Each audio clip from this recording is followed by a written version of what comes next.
ఇక్కడ ఐక్యత కలిగి నివసిస్తే మేలు అన్నాడు. ఏందమ్మది ఐక్యత?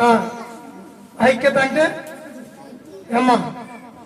ఐక్యత అంటే తెలుసా మీకు? ఐక్యత అంటే ఐక్యతేనా? స్తోత్రమ కలుగునుగాక. అంటే ఒకరొక మాట చెప్పారనుకో, ఆ మాట నువ్వు వినటం. నువ్వు ఒక మాట చెప్పావనుకో, ఎదుటి వ్యక్తి వినటం. ఈ 10 మంది ఒక మాట తీసుకొని ఒక పని చేయటమే ఐక్యత. 10 మంది మాటలు తీసుకొని ఒక పని చేయటమే ఐక్యత. ఈ 10 మంది కలిసి ఒక మాటకు వచ్చి ఒక దారి నడవటమే ఐక్యత. 10 మంది కలిసి ఒక బిజినెస్ స్టార్ట్ చేయటమే ఐక్యత. ఈ సహోదరులు అంటే లోకరీతిగా అనేక సహోదరులు, అనేక స్నేహితులు ఉన్నారు. లోకస్తులే అంత అన్యోన్యంగా, అంత దేవుని ప్రేమ కలిగి వారు సహవాసం చేస్తూ మరి వారికి బిజినెస్, వారికి వ్యాపారము, ఇంకా ఏదైనా ఉద్యోగం కొనసాగిస్తున్నారు కదా.